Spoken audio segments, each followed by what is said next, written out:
नमस्ते दोस्तों, आज वीडियो में स्पेशली पीएनबी में जितने भी एचडब्ल्यू वाले को सिलेक्शन मिला है तो बेसिकली उसके बारे में कुछ रिगार्डिंग डाउट्स कुछ बातें करूंगा। एंड आई नो वीडियो अभी आना मुश्किल हो रहा है बिकॉज थोड़ा सा काम का थोड़ा बहुत प्रेशर है, तो इसीलिए वीडियो बना नहीं पा रहा हूँ।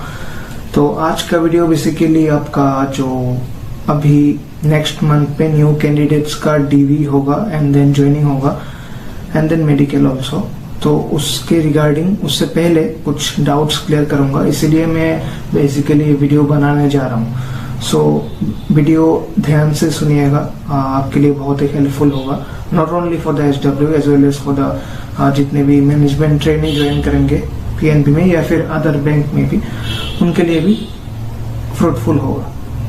तो कुछ डाउट्स मेरे पास आए हैं, मैं अपने एक रफ पेपर में ऐसे I have written in my rough paper so that I can tell you each and everything, cover करने का कोशिश करूंगा। तो पहला क्वेश्चन वही होगा कि जैसे आप सबको पता है कि क्लरिकल एग्जाम के मेंस के बाद कोई इंटरव्यू नहीं होता है, तो एक क्वेश्चन ऐसा आया कि उसका नेक्स्ट फर्दर प्रोसेस क्या होता है मेंस एग्जाम के बाद।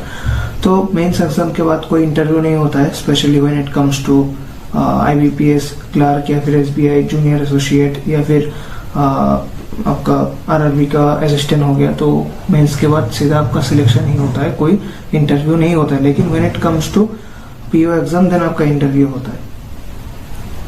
नेक्स्ट जो बहुत ही इंपॉर्टेंट कुछ क्वेश्चंस है उनमें से एक है कि is there any bond in, कोई भी अगर क्लरिकल ज्वाइन करेगा तो there is no bond in clerk specially in PNB, but other banks में भी बॉन्ड नहीं होता है। But I don't know about some other banks में होता भी होगा, but I have no idea. But as per as PNB is concern उसमें कोई बॉन्ड नहीं है when it comes to join in HW और क्लरिकल कैडर।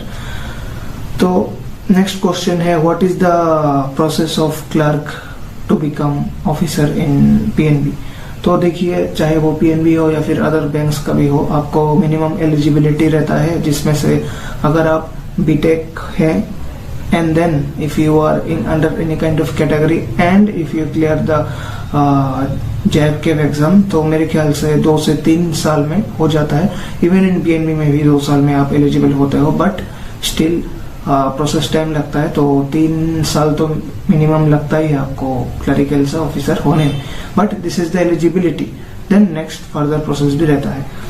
सो अगर आप एज ए क्लरिकल ज्वाइन करते हो बैंक में, तो क्या आप कोई भी एग्जाम या फिर चाहे उसका अपर एग्जाम हो या फिर डिफरेंट सेक्टर का एग्जाम का तैयारी कर सकते हो? Yes, definitely you can if you manage the time, if your time management is good, if you figure out your time bank के आने के बाद भी, then definitely you can give time for your preparation और फिर exam भी निकल सकते हैं, इसमें कोई दिक्कत की बात नहीं है। तो उसके बाद है अबाउट पोस्टिंग लोकेशन। तो देखिए, posting location we can not say right now क्योंकि वो हमारे हाथ में नहीं है, specially when it comes to first posting in HW category. Clerical का बात करूं तो जनरली आपका होम पोस्टिंग ही मिलता है, मतलब अपने स्टेट में ही होता है, किसी भी डिस्ट्रिक्ट में हो सकता है, north south east west, but we can not say. हाँ, हो सकता है after couple of years we can हम लोग बोल सकते हैं कि हाँ हमें मतलब लिटिल बिट आसपास रहने का कुछ जिक्र कर सकते हैं, but at least for the joining time we can not say. When it comes to officer cadre, उसमें आपका इंडिया में कहीं भी पोस्टिंग मिल सकता है, उसमें कोई ऐसा कोई है नहीं कि मैं नॉर्थ इंडिया से हूँ तो मुझे नॉर्थ इंडिया में ही मिलेगा, ऐसा नहीं है, साउथ इंडिया में भी मिल सकता है। As I have seen in many case, if I am telling management training या फिर ऑफिसर कैडर, बहुत सारे ऐसे ऑफिसर्स है, चाहे वो सर हो या फिर मैडम हो, बाहर से बहुत सारे हमारे स्टेट में है या फिर हमारे स्टेट से भी बाहर हो, बट इट डिपेंड्स जैसे अगर पीएनबी का बात करो, पीएनबी का जैसे यूबीआई से मर्ज हुआ है, मतलब यूबीआई मर्ज हो गया है पीएनबी में, तो यूबीआई का बहुत सारा ब्रांच ऑलरेडी था वेस्ट बंगाल पे, आसाम पे या फिर त्रिपुरा पे, तो उस पे वो 3 स्टेट का बात करूं तो हो सकता है कि होम पोस्टिंग मिल जाए ऑफिसर वाले को, बिकॉज ऑलरेडी यूवी का ब्रांचेस था यूबीआई का, एंड देन पीएनबी होने के बाद तो ऑलरेडी ब्रांच तो है ही, जस्ट पीएनबी हो गया। मे भी हो सकता है होम पोस्टिंग मिल जाए, ऑफिसर का बात करो, लेकिन बाहर बारे अगर दूसरे स्टेट का बात करूं उसका आइडिया मुझे है नहीं। Okay, so you have to have some patience for that. Next is वही ब्रांच का लोकेशन कब मिलेगा, आपका जब ज्वाइनिंग होगा जिस दिन, मेरे ख्याल से उस दिन आपको हाथ में एक लेटर मिल जाएगा। स्पेशली मैं एसडब्ल्यू वाले का बात कर रहा हूँ, क्लरिकल कैडर का बात कर रहा हूँ, उनको आपको हाथ में एक लेटर मिल जाएगा। देन आपको पता चल जाएगा कि आपको आपका ज्वाइनिंग कहाँ हुआ है, लोकेशन आपको पता चल जाएगा। देन बहुत ही इंपॉर्टेंट क्वेश्चन बहुत सारे कैंडिडेट्स के लिए कि आरआरबी पीओ और पीएनबी क्लरिकल में कौन से चूज करो। देखिए क्वेश्चन बहुत सारे लोगों का ऐसा भी था कि एसबीआई जूनियर एसोसिएट और आरआरबी पीओ में कौन सा चूज करो। डिफरेंट पीपल का डिफरेंट पर्सपेक्टिव होता है, उसके हिसाब से ही आगे बढ़ना चाहिए। कि अगर आपको पसंद है कि higher cadre, so definitely you can go for officer cadre. But अगर आपको होम स्टेट पसंद है, ऐसा नहीं है कि ज्यादा काम का लोड नहीं चाहिए, then you can stay in clerical cadre. But मैं किसी इस पे बायस ऐसे बात नहीं करूंगा कि आपको ऑफिसर कैडर जाना चाहिए, क्लरिकल कैडर जाना चाहिए। It depends person to person. If you want to stay, अगर आपको ऐसा भी लगता है कि हाँ मुझे ब्रांड से मतलब है, जैसे पब्लिक सेक्टर ब्रांड हो गया 3-4 टॉप बैंक्स, तो फिर आप रहिए ब्रांड पे। तो मैं ऐसे क्रिटिसाइज नहीं कर रहा हूँ, मतलब it depends person to person कि मुझे आरआरबीपीओ में मिला है या फिर मुझे कोई भी पब्लिक सेक्टर बैंक में क्लरिकल पे में, या मैं कौन से पे जाऊँ। So it really depends upon person to person, we can not जज।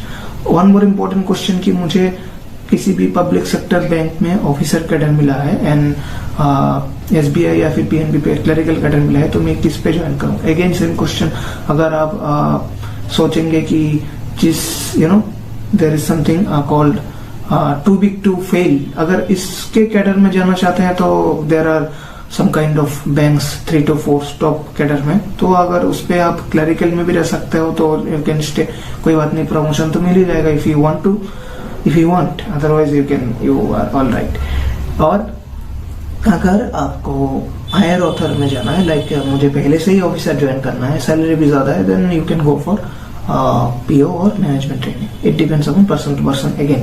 So these are all the doubts before DV and आपका जो joining process है। और मैं अलग से DV का एंड मेडिकल एंड ज्वाइनिंग का भी वीडियो बना दूंगा, कोई दिक्कत नहीं होगा। One more question, account opening, yes I think the candidates who has been selected this year, अगर आपका ऑलरेडी अकाउंट नहीं है तो ब्रांच में जाके खोल लीजिए। आपको हो सकता है ऑफलाइन हो जाए, मेरे ख्याल से चांस कम है, हो सकता है ऑनलाइन या क्या उसको ऑनलाइन भी हो सकता है, तो कर लीजिएगा एंड देन पासबुक चेकबुक सब कुछ मिल जाएगा, कोई ऐसा इशू नहीं है। One more important question is, बहुत सारे कैंडिडेट्स मुझे पूछा है कि स्पेशली जो क्या बोलते हैं इसको, कैटेगरी अंडर में आता है, चाहे वो SC हो, OBC हो, ST हो, क्या दोबारा सर्टिफिकेट बनाना जरूरी है? Yes, it is required. अगर आपके पास पुराना फाइनेंशियल ईयर का सर्टिफिकेट है, चाहे वो SC हो या फिर OBC हो या ST हो, मेरे ख्याल से स्टिल यू हैव टाइम, बनवा लीजिए, बाद में दिक्कत नहीं होगा। क्योंकि अगर कुछ आपको एक डाउट्स निकाल के दे दे, चाहे वो DV में हो या फिर ज्वाइनिंग में हो, तो you may face lot of trouble. तो उससे अच्छा है बनवा लो, कोई दिक्कत नहीं है। कोई भी एक आपका SDM ऑफिस में चले जाओ, वहां से अप्लाई कर दो, definitely I think you may get it with in 1 week, कोई इशू नहीं होगा। One more thing is, character certificate भी बनवाना चाहिए, 2 से 3 ऑफिसर से बनवा लो, चाहे कोई भी आपका गैजेटेड ऑफिसर हो या फिर आप चाहे कोई भी गैजेटेड लाइक प्रोफेसर से बनवा सकते हो, डॉक्टर से बनवा सकते हो, even BM like branch manager sir और मैडम से भी बनवा सकते हो, कोई इशू नहीं होगा। और again I am telling you, must follow your joining checklist for जितने भी SW वाले हैं या फिर ऑफिसर्स है, because checklist is very very important. जो भी आपको चेकलिस्ट में दिया गया होगा उनको ही फॉलो करना पड़ेगा, उनके हिसाब से आपको आपका जो क्या बोलते हैं इसको पेपर से उसको रेडी करना पड़ेगा। जैसे फॉर एन एग्जांपल, अगर आपका कॉलेज का ग्रेजुएशन का मार्कशीट अभी तक आपके पास मेन डिग्री वाला नहीं है तो बनवा लीजिए, अभी भी टाइम है, क्योंकि DV नेक्स्ट मंथ है एंड देन आपको ज्वाइनिंग होगा। Still you have time, just figure it out, बनवा लीजिए। एंड वन मोर थिंग, जो मेरे अपना पर्सनल एक्सपीरियंस बताऊंगा, मेरा डीबी में जो देखा, मेरा कॉलेज का मेरा मार्कशीट में ऐसा था, एवरेज टोटल 8 सेमेस्टर का एक साथ था, तो वो लोग देख के खुश हो गए, लाइक मतलब you know the reason behind of little bit time to take my, मतलब जो भी पेपर्स था उनको चेक करने का टाइम कम लगा, क्योंकि पेपर्स में एक साथ सब कुछ था, ग्रेड वगैरह। तो अगर आपके पास ऐसा भी करके कुछ पेपर है ग्रेजुएशन का, तब तो बहुत बढ़िया है। और ऐसा नहीं है कि इससे मतलब हो जाएगा, अलग अलग भी चेक किया जाता है, वो भी जरूरत है। So this is all about the video, and again I am telling you, मैं वीडियो बना नहीं पा रहा हूँ, I am really sorry for that. Have some patience and thank you very much for watching my video. If you like my video, then subscribe my channel, like and share and comment. Thank you very much and take care.